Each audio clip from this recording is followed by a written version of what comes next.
Members, देखो एक नया आईपीओ आ चुका है जिसका नाम है शिप रॉकेट। सी, अगर मैं वन शॉट आंसर करूं ना तो आईपीओ बहुत स्ट्रांग है। ग्रे मार्केट 28% का है। चांसेस बहुत है कि बहुत सारे एंकर बुक के जरिए आने वाले हैं बड़े players, even mutual fund, even FI यहाँ पे आ सकते हैं। ठीक है, इवन जो भी रिसेंटली जो आईपीओ अभी चल रहा है ना ध्रुव ट्रांसमिशंस, उसके अंदर भी बहुत सारे म्यूचुअल फंड आ चुके हैं। इसकी एंकर बुक के जरिए 900 करोड़ की यहाँ पे बाइंग आई है। ठीक है, तो देखो मैं आपको डिटेल में बताऊंगा, बट अगर स्टिल मुझे कोई क्वेश्चन पूछे कि सर आईपीओ अलॉटमेंट नहीं हो रहे, मैं जो बोल रहा हूं वो एक बार करके देखो और वो 6 महीने लगातार करो। वापस रिपीट करूंगा, चीज एक ही है और बार बार रिपीट करूंगा ताकि आप लोगों के माइंड में देखो, समझो बात को। आपको 10 बजे के बाद ही अप्लाई करना होगा। 10 बज के से लेके 10 बज के 10 मिनट के अंदर आपको ये ड्यूरेशन के अंदर अप्लाई करना होगा। उसके पहले या प्री आईपीओ में अप्लाई मत करना। ठीक है, दूसरा, आपका अगर एक्चुअल जो डीमेट अकाउंट है उसके अंदर अगर आपको अलॉटमेंट नहीं मिल रहा है तो ब्रोकर चेंज करके देखो। नया ब्रोकर की लिंक मैं आपको वीडियो के डिस्क्रिप्शन कमेंट्स में प्रोवाइड कर दूंगा, आप जाके चेकआउट कर सकते हैं, बट नया ब्रोकर चेंज करके देखो। ठीक है, और वो ब्रोकर के अंदर 6 महीने लगातार अप्लाई करो। ठीक है, ये सेकंड पॉइंट है। तीसरा पॉइंट आ जाता है कि आपकी फैमिली मेंबर्स में फीमेल अकाउंट के अंदर भी आईपीओ अप्लाई होना चाहिए, क्योंकि मैंने बहुत देखा है कि फीमेल अलॉटमेंट ज्यादा होते हैं। मैं ऐसा नहीं बोलूंगा कि 100% होते हैं, बट ज्यादा होते हैं, ये क्लियर मैंने देखा है। ठीक है, पूरे घर में मेरे आईपीओ नहीं लगते तो उतना मेरी मदर या मेरी वाइफ को यहाँ पे आईपीओ अलॉट हो जाता है। तो ट्राई करो फीमेल अकाउंट को भी। ऐसा हो तो वीडियो के डिस्क्रिप्शन में लिंक है, कमेंट में लिंक है, आप जाके डीमेट अकाउंट ओपन करो, वहां पे ट्राई करो। ठीक है, चलिए स्टार्ट करते हैं, स्क्रीन पे आ जाइए। देखो शिप रॉकेट की बात करने जाए तो यहाँ पे 12 से लेके 14 तारीख को आने वाला है। आईपीओ प्राइस में बहुत छोटी है, 97 करोड़ की। अब देखो ये जो कंपनी है ना वो स्टार्टअप कंपनीज है। क्या बोलते हैं इसको? Startup companies. मैं आपको यहां पे बताना चाहूंगा, फोकस करना। देखो ये ship rocket, just a second. Okay, यहाँ पे आप शिप रॉकेट की वेबसाइट देख सकते हैं। अगर बात करने जाए तो कंपनी क्या काम करती है, देखो यहाँ पे सी शिपिंग प्रोवाइड करती है, end to end shipping provide करती है, और चार्जेस भी होते हैं इनको। देखो यहाँ पे अगर आप चार्जेस की बात करने जाए तो आप यहाँ पे इनका प्लान भी ले सकते हैं कि भाई अगर मुझे 50 से लेकर 200 ऑर्डर डेली के आ रहे हैं तो एवरेज शिपमेंट कॉस्ट 39 रुपीज हो जाती है। तो ये शिपिंग कंपनी है, पेमेंट गेटवे भी प्रोवाइड करती है, और इनका टाइप जो है वो फ्लिपकार्ट, अमेजोन, मीशो जैसी बड़ी कंपनीज के साथ है। ठीक है, तो इन शॉर्ट में स्टार्टअप कंपनी से, बट हाँ ये कंपनी सिर्फ शिपिंग में नहीं है, ये एक्सपांड कर रही है, अपने डार्क स्टोर्स भी ला रही है अपने। आप देखोगे मैंने बोला पेमेंट पेमेंट रिलेटेड भी गेटवे प्रोवाइड करती है। ठीक है, तो काफी चीजें हैं। कंपनी कंपनी खराब नहीं है, बट स्टार्टअप कंपनी से इस वजह से लॉसेस करी है। आईपीओ अगर मैं बात करूं तो 1600 करोड़ इज छोटी साइज, नॉट बिग। क्योंकि देखो अगर 7-8 हज़ार करोड़ का होता और अगर ग्रे मार्केट 28% होता, ठीक है, या उससे ज्यादा, तो अलॉटमेंट के चांसेस बहुत ज्यादा बढ़ जाते हैं।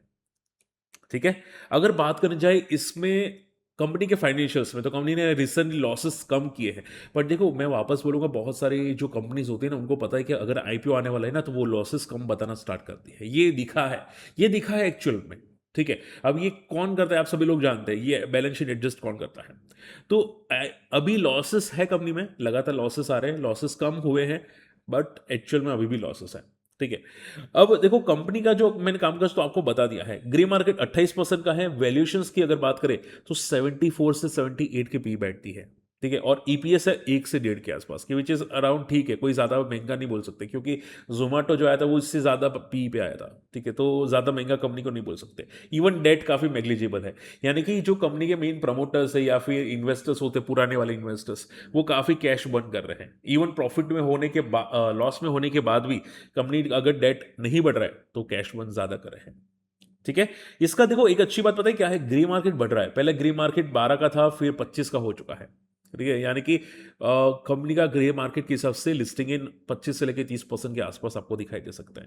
ठीक है, जो आप देखोगे, देखो पीयर कंपैरिजन में कोई है नहीं प्रॉपरली। आप जोमेटो को कंपेयर नहीं कर सकते, आप डिलीवरी को कंपेयर नहीं कर सकते, क्योंकि डिलीवरी सिर्फ ये जो बोलते हैं ना लॉजिस्टिक प्रोवाइड करते हैं, ये तो पेमेंट गेटवे भी है इसके साथ।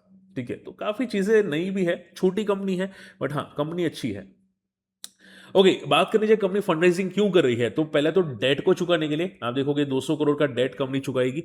इसके छोटा डेट है, और इसके अलावा कंपनी यहाँ पे कंपनी का जो प्लेटफॉर्म है, जो शिप रॉकेट जो इनका प्लेटफॉर्म है, उसको इंप्रूव करने के लिए यहाँ पे कंपनी इन्वेस्ट करेगी 365 करोड़ का।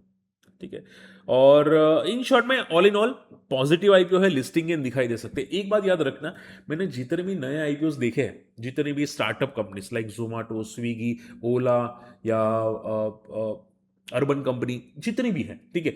होता क्या है, ये सभी लिस्टिंग इन अच्छे देते हैं, इवन फिजिक्स वाला ये सभी लिस्टिंग इन अच्छे दे देते हैं, ठीक है। लिस्टिंग के बाद शायद 2-5 दिन पॉजिटिव भी रहे, नॉट श्योर, बट ये जनरली होता है, क्योंकि आप अब फिजिक्स वाला देख लेना, आप डिलीवरी देख लेना, जोमेटो देख लेना, ओला देख लेना, लिस्टिंग के बाद थोड़े पॉजिटिव होते हैं, उसके बाद क्रैश हो जाते हैं, ठीक है। तो केयरफुल रहना, लिस्टिंग के बाद अगर थोड़ा पॉजिटिव मिल भी जाता है तो हो सकता है कि वो बाद में क्रैश हो जाए।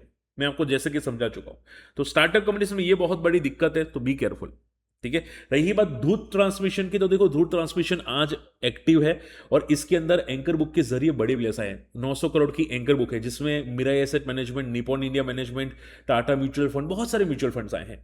तो अगर आपको मान लो आईपीओ अप्लाई करना है कि सर मुझे आईपीओ अप्लाई करना है, कैसे करें? देखो, ये जीरोदा का ब्रोकिंग है, मैं खुद यूज़ करता हूँ। आप अगर करना चाहे तो वीडियो के डिस्क्रिप्शन कमेंट्स में लिंक है। आपको क्या करना होगा, जीरोदा के अंदर अगर आपका डीमेट अकाउंट नहीं है, लॉग इन कर लो, मतलब सब्सक्राइब कर लो, साइन इन कर लो। उसके बाद आपको जाना है kite.zerodha.com, या तो आप मोबाइल में है तो मोबाइल में काइट काइट की एप्लीकेशन आती है, जीरोदा काइट की ITE, वो आप गूगल प्ले स्टोर में जाओ, डाउनलोड करो, ठीक है। उसके बाद आपको जाना है बिड सेक्शन में, नीचे अगर ब्राउजर है तो बिड सेक्शन में जाना है, अगर आपका मोबाइल है तो वहां पे भी एक बिड सेक्शन होगा, या प्रोफाइल के अंदर आपका ऑप्शन वहां पे दिखाई देगा, ठीक है। बिड सेक्शन में जाने के बाद आईपीओ में जाने के बाद आपका जो भी आईपीओ है वहां पे अप्लाई कर सकते हैं। आपको जितने भी एक्टिव आईपीओ है जो ओपन है वो आपको दिखाई देंगे। जैसे कि मान लो यहाँ पे, मान लो मैंने अप्लाई जो किया है ऑलरेडी, नीचे आपको मेरे अप्लाई का लिस्ट दिखेगा कि कौन सा अप्लाई हुआ है, कौन सा नहीं हुआ है। मान लो मैं दूध ट्रांसमिशन करता हूँ, ठीक है, मैं एग्जांपल ले रहा हूँ, क्योंकि शिप रॉकेट अभी यहाँ पे दिखाई नहीं दे रहा। तो मान लो मैं दूध ट्रांसमिशन अप्लाई करता हूँ, यहाँ पे इंडिविजुअल के अंदर जितना भी आपको अलॉट लगाना है, जितना भी आपको बिड लगानी है, वो आप लगा सकते हैं, ठीक है। आपका यूपीआई आईडी अगर जीपे है आपका, ठीक है, तो मोबाइल के अंदर जो बैंक अकाउंट कनेक्टेड है जीपे में, वही बैंक अकाउंट ब्रोकर के साथ, या आपका जो डीमेट अकाउंट है उसके साथ बैंक अकाउंट कनेक्ट होना चाहिए, ठीक है। मान लो आपका कोटक में है तो मेरा जीरोदा के साथ कोटक ही कनेक्टेड है, ठीक है। तो वही उसी की यूपीआई आईडी यहाँ पे होनी चाहिए, उसी की यूपीआई आईडी, ठीक है। मान लो आपके पास यूपीआई आईडी नहीं है तो पहले जीपे ओपन करो, गूगल पे में आप बैंक अकाउंट कनेक्ट करो, आपका जो भी बैंक अकाउंट है उसमें यूपीआई आईडी क्रिएट करो, और वो आईडी, जो यूपीआई आईडी होगी वही आपको जीरोदा के साथ कनेक्ट करनी होगी, आपका जो ब्रोकर है उसके साथ कनेक्ट करनी होगी। यहाँ पे यूपीआई आईडी लिख लेते हैं, ठीक है। उसके बाद बाय डिफॉल्ट लॉट साइज आ जाएगा। एक लॉट साइज कितना है? 14,800 करोड़। मैं बात कर रहा हूँ दूध ट्रांसमिशन की, ठीक है। अगर आपको सिंगल लॉट लगाना है तो आप सबमिट कर सकते हैं। अगर आपको ज्यादा लॉट लगाना है तो यहाँ पे इंक्रीज करोगे तो लॉट साइज के हिसाब से ऑटोमेटिक अमाउंट भी चेंज हो जाएगा, ठीक है। मैं यहाँ पे मान लो कि मैं करता हूँ यहाँ पे 3 लाख का आसपास का, ठीक है। तो यहाँ पे लॉट साइज चेंज हो जाएगा, कट ऑफ प्राइस पे अपर बैंड रख देना, और उसके बाद सबमिट कर देना। जैसे कर दोगे यहाँ पे हो जाएगा, ठीक है। उसके बाद आपको गूगल पे में जाना है, वहाँ पे गूगल पे में जीपे में पॉपअप आएगा। मान लो जो भी आपने आईपीओ अप्लाई किया, मैंने अभी ध्रुव ट्रांसमिशन किया, तो उसका पॉपअप आएगा, आपको वो उस पर एक्सेप्ट कर लेना है, और पिन पूछेगा, आपको पिन आईडी डाल देना है, ठीक है। बस उतना ही आपको करना है, उससे ज्यादा नहीं करना है। और एक बात याद रखिएगा, अगर आईपीओ नहीं लगता तो वो पैसे आपके अनब्लॉक हो जाएंगे बैंक अकाउंट से, और अगर आईपीओ लग गया तो वो पूरा का पूरा स्टॉक जो होगा वो आपके डीमेट अकाउंट में आ जाएगा, यहाँ पे होल्डिंग्स के अंदर आपको दिखाई देगा, ठीक है। तो अगर इंटरेस्टेड है ट्राई कर सकते हैं। ध्रुव ट्रांसमिशन भी काफी अच्छा है, और शिप रॉकेट भी काफी अच्छा आईपीओ है, ठीक है। आप अप्लाई करने वाले कि नहीं मुझे कमेंट में जरूर मेंशन कीजिएगा। और बहुत से लोग मुझे पूछ रहे थे कि सर कौन सा बेस्ट आईपीओ है अभी के लिए जो ज्यादा पॉजिटिव है, तो अभी के लिए दूध ट्रांसमिशन और शिप रॉकेट ज्यादा स्ट्रांग है, ठीक है।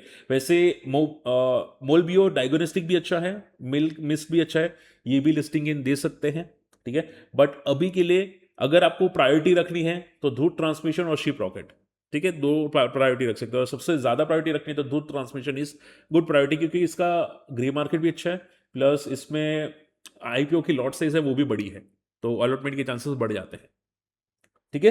बाकी ये सभी अच्छे हैं, मिल्क मिस्ट, मोलबियो डायग्नोस्टिक, दूध ट्रांसमिशन, शिप रॉकेट, ये चारों चार अच्छे हैं। जो भी आप अप्लाई करना चाहें मुझे कमेंट में मेंशन कर दीजिएगा, ठीक है। और अगर अकाउंट ओपन करने, वीडियो के डिस्क्रिप्शन में लिंक है, आप जाके अकाउंट ओपन कीजिएगा। और अगर हमारी लिंक से अकाउंट ओपन करते हैं तो मैं आपको आईपीओ जब भी आएगा उसमें आपको अपडेट करता रहूंगा, सपोर्ट करता रहूंगा, और म्यूचुअल फंड कौन सा लेने हैं वो भी मैं आपको गाइड करता रहूंगा, ठीक है। मिलते अगले